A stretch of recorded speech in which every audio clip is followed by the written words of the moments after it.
Hi, I'm Amelia at Medlearnity. Today we're going to do a question in endocrinology.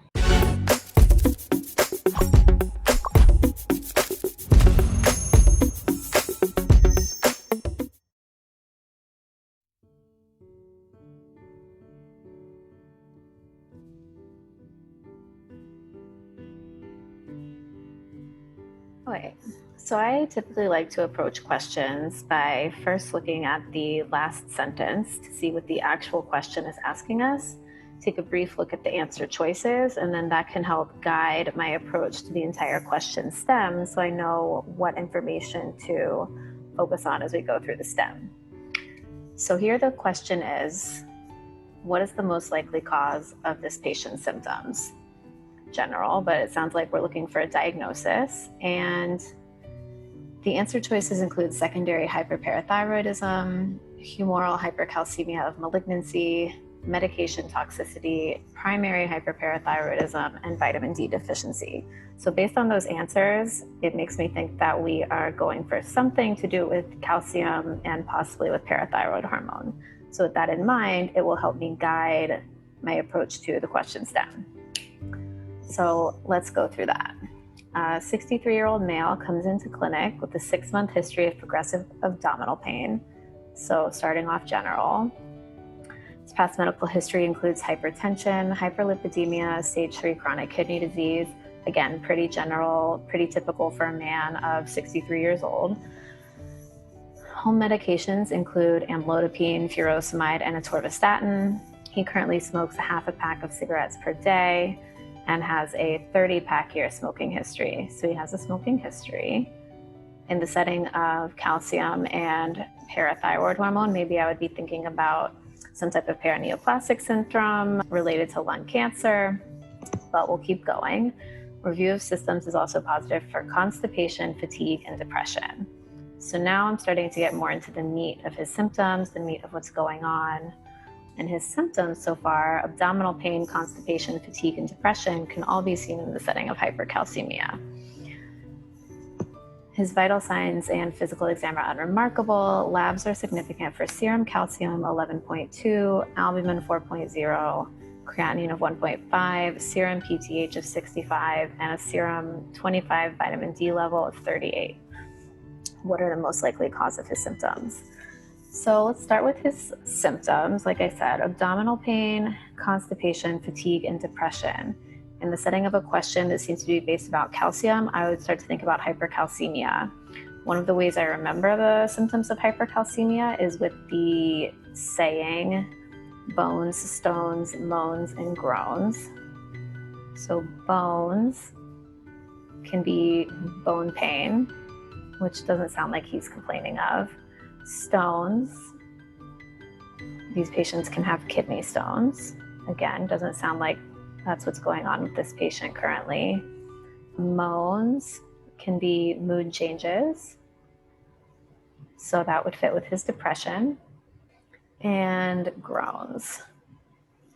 So abdominal pain, constipation, those are really common symptoms seen in patients with hypercalcemia.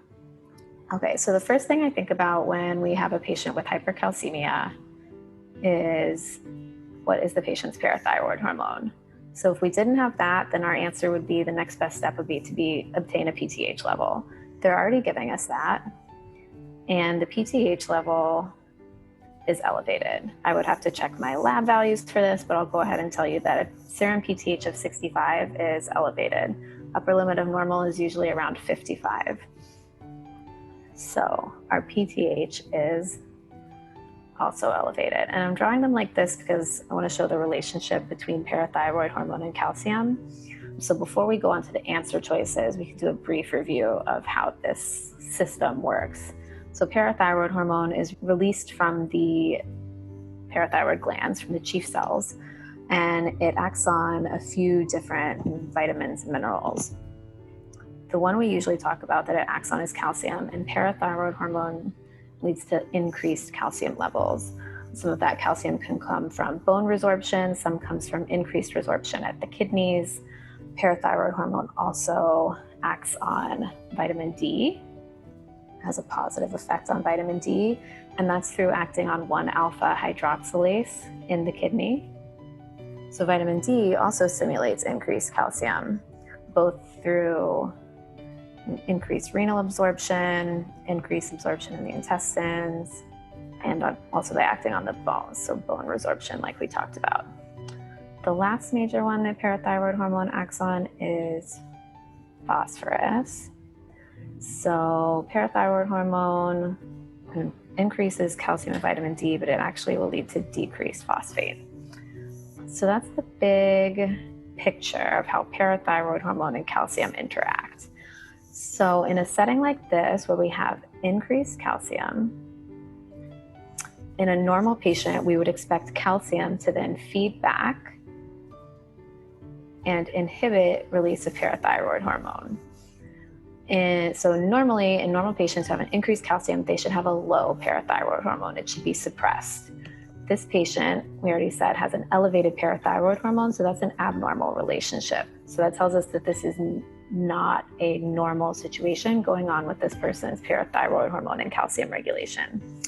Let's go through the last thing of his labs. His albumin is normal, his creatinine is a little bit elevated, and his serum vitamin D is normal. So we have an abnormal relationship here between parathyroid hormone and calcium, and a mildly elevated creatinine. And those are basically our significant lab findings. So let's go through our answer choices with all of those things in mind. Secondary hyperparathyroidism. Secondary hyperparathyroidism is seen in renal insufficiency or renal failure. And renal insufficiency ends up leading to a decreased vitamin D. So it said here that vitamin D gets activated in the kidneys. So if we have decreased vitamin D, that will lead to decreased calcium. And the decreased calcium leads to an increase in parathyroid hormone. So the relationship between calcium and parathyroid hormone we see in secondary hyperparathyroidism is a low to normal calcium and an elevated PTH. Here we have elevated calcium and elevated PTH, so that does not fit with this patient. Humoral hypercalcemia of malignancy. This patient does have a smoking history. We briefly mentioned that he could have some kind of lung cancer and a paraneoplastic syndrome leading to his calcium. So this would lead to increased calcium. But the calcium here is caused by an increase in parathyroid hormone related protein that's secreted by the tumor.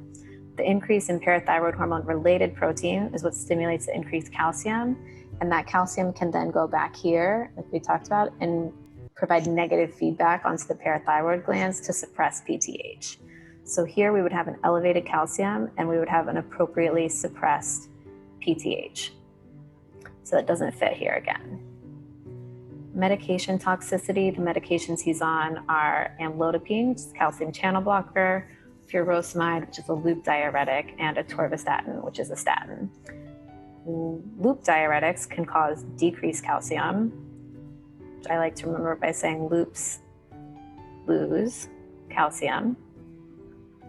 Diuretics, thiazide diuretics, can cause hypercalcemia, but not loops. Loops lose calcium.